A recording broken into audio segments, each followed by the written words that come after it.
He was a big guy with broad shoulders, his face flushed red from the hatred in him, marching towards their mosque, ready to blow it up. It was Friday in Muncie Islamic Center in Muncie, Indiana, and the mosque was filling with 200 people who had come for afternoon prayers. As an outsider with a USMC and skull tattoo on his right forearm, he definitely stood out. But what began as a mission to blow up the mosque turned into one of acceptance after McKinney embraced Islam.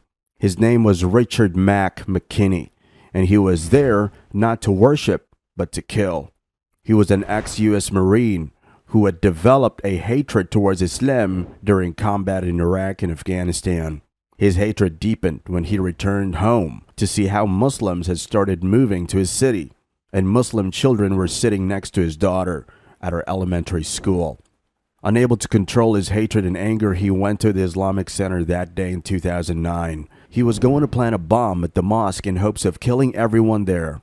He went on a scouting mission a couple of days before to hide his bomb and gather intelligence that would further validate his assumption that Islam was an evil and murderous ideology.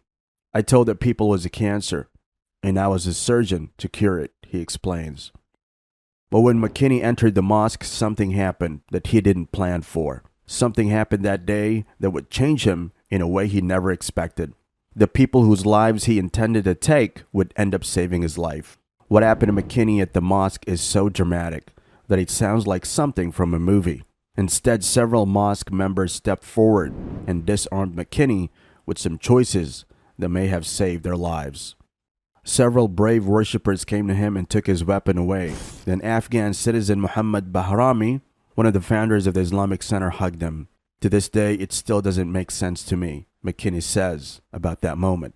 The co-founder of the Islamic Center of Muncie was one of the people that showed him kindness. She embodies the Quranic verse on the center's site. The reward for goodness is nothing but goodness. She, out of all people, understands the damage done by war. Her family in Afghanistan were killed and displaced when the Soviet Union invaded in 1979.